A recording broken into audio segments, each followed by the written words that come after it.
Sharing is caring. दोनों भाई नाश्ते की टेबल पर बैठे थे।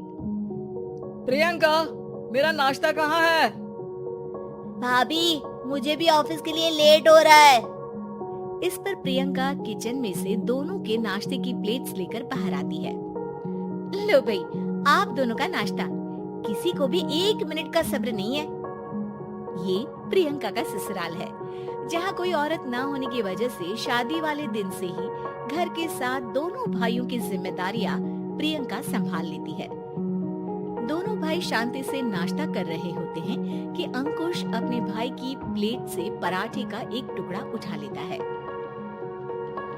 आपको पता है ना, मैं खाना शेयर नहीं करता, फिर भी मेरी प्लेट में से खाना जरूरी है क्या? अरे हद हो गई है, मुझे नहीं खाना अब। अंकुर गुस्से में नाश्ता छोड़कर टेबल से उठ खड़ा होता है। अरे ये कैसा बिहेवियर है अंकुर? एक टुकड़ा ही तो है। एक हो या आधा, मुझे भूख लगी है तो ये सिर्फ मेरा ही है। उसे भी किसी के साथ शेयर करने बैठा तो भूखा नहीं रह जाऊंगा। अरे बाबा ठीक है, अब इस पर भी लड़ाई।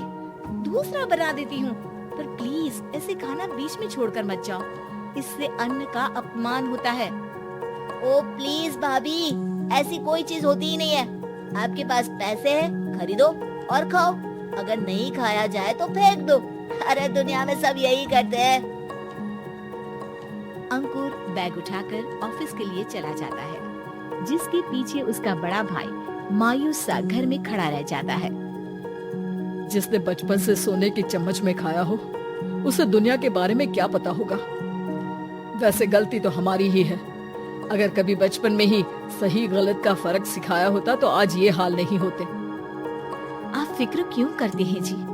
भगवान है, वो जो भी करता है सबकी भलाई के लिए ही करता है, और जब वो चाहेंगे तो अपनी तरह से अंकुर भैया को भी सब कुछ सिखा देंगे। पत्नी की बात पर विश्वास कर अंकुश भी ऑफिस चला जाता है। सुबह से दोपहर होती है और अंकुर लंच करने ऑफिस के पास वाले रेस्टोरेंट में पहुंचता है, जहां वो एक साथ बहुत सारा खाना ऑर्डर कर देता है।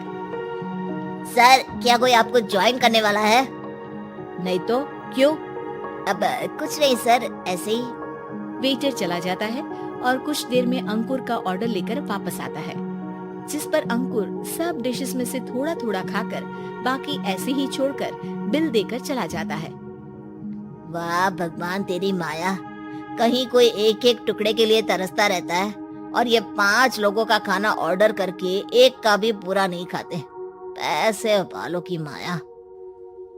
वेटर टेबल साफ कर बचा हुआ सारा खाना लेकर रेस्टोरेंट के पीछे घूम रहे बच्चों के पास पहुंच जाता है, जिसे देख बच्चों के चेहरे खिल उठते हैं। वाह, आज इतना सारा खाना आया। थैंक यू भैया, भगवान आपको खाने की फैक्ट्री बना दे। अगर ये फैक्ट्री मेरी होती तो तुम लोगों को कभी किसी का झूठा बचा हुआ खाना नहीं खाना पड़ता। चलो तुम लोग खाओ, पर ध्यान रखो किसी को पता ना चले, नहीं तो मेरी नौकरी चली जाएगी। इसी के साथ दिन बीतता है और रात को दोनों भाई एक साथ घर पहुंचते हैं। कुछ देर में सब डिनर करने बैठते हैं, जहां अंकुश अंकुर को समझाने की कोशिश करता है। अंकुर, अगर हमें लाइफ में सब कुछ मिला है, इसका ये मतलब नहीं कि तुम उसका गलत फायदा उठाओ, बल्कि तुम्हें उसकी मदद से दूसरों को भी मदद करनी चाहिए। भैया, जिनके पास नहीं है उनकी वजह मैं तो नहीं ना। और ऐसे बहुत लोग हैं जिनके पास सब कुछ है, इसलिए अगर मैं एक इंसान कुछ नहीं करूँगा तो कोई फर्क नहीं पड़ने वाला। तुम्हारे भैया बस एक चीज समझाना चाहते हैं कि जिस चीज की हमारे पास कमी नहीं है, उसे बर्बाद करने से अच्छा है कि लोगों के साथ शेयर करें। इससे हम सिर्फ सामान नहीं, खुशियाँ भी बांटते हैं, और इसमें तुम्हारा ज्यादा कुछ तो जाएगा नहीं। भैया भाभी की बात सुन अंकुर कुछ बोले बिना उठकर चला जाता है।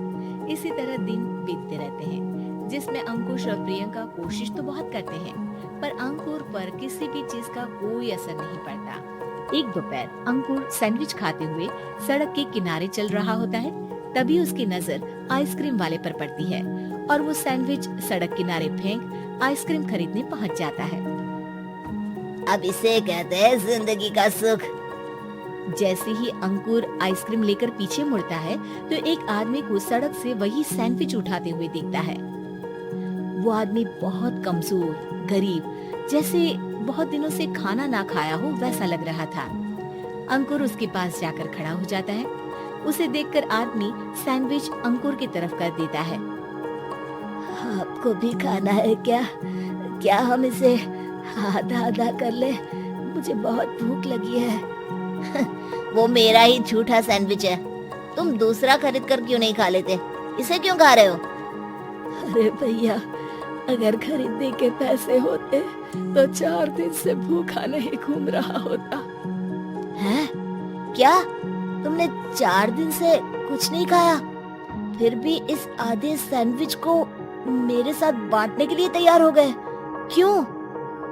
अरे भैया, पैसा नहीं है तो क्या हुआ, इंसानियत आज भी उतनी महंगी नहीं हुई और ना ही उस पर अमीर गरीब का टैग लगा है जो हम उसे रख ना सके। पर अफसोस, आजकल लोगों के अंदर पोषण, खून या विटामिन से ज्यादा इंसानियत की कमी होने लगी है। आदमी की बातों से अंकुर को समझ में आ जाता है कि वो आज तक कितना गलत काम करता आ रहा था। इसके बाद से वो अपनी किसी के साथ शेयर नहीं करने और खाने को बर्बाद करने वाली आदत को छोड़ देता है।